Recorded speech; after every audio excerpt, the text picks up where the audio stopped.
He was rescued from a circus. Terribly sad story, completely alone, chained up. My name's Jan Creamer from Animal Defenders International, and my colleague here is Tim Phillips.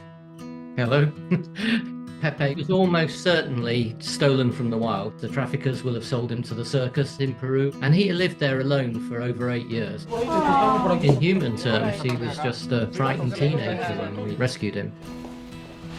Pepe.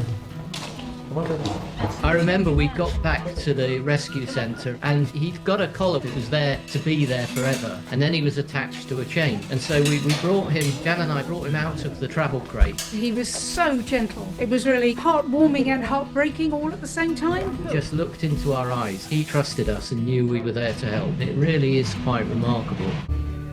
We were saying, okay, we really do need to find some more spider monkeys. He can't spend his life alone. We wanted him to be with his own kind. We wanted him to speak spider monkey with someone. And so we asked the officials to keep a lookout. And then, of course, they heard of a spider monkey in a restaurant, which was something they did there. And they started raiding restaurants and finding out which ones were using monkeys and other animals for entertainment. And we went to this restaurant and there was this wonderful female spider monkey, Valerie. We brought her back and put her next to Pepe just to see how he would respond, and they adored each other. It was just, for him, such joy.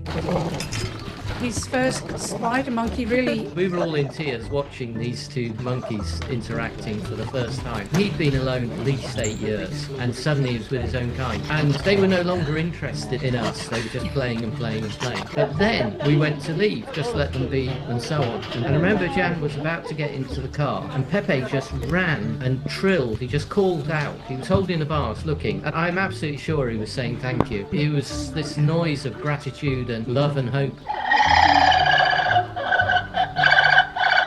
We ended up with 40 monkeys that all needed to be rehomed. We looked for a permanent home, a sanctuary where we could build a whole series of homes for all of them. We had 6 different species, and we embarked on this project to build this massive facility in the rainforest. We wanted to preserve all the natural habitat. It was near one of the only cities in the world you can't get to by car. You can fly there or get there by boat. And then from there it was on another island that you could only get to by boat. So we had to get the great big rolls of mesh, would have to come up the river and then be carried through the jungle. When they flew, we were very, very grateful to the Peruvian Air Force. They said they would do it for us and we could have a special flight. When we unloaded from the aircraft, we had to have enough boats to go up the river. And then it was actually a long walk from the river to the sanctuary itself, which is in the middle of the jungle. It was quite an extraordinary journey. It was a very emotional farewell, and they went. They swung from tree to tree and they played and swung and they were so excited.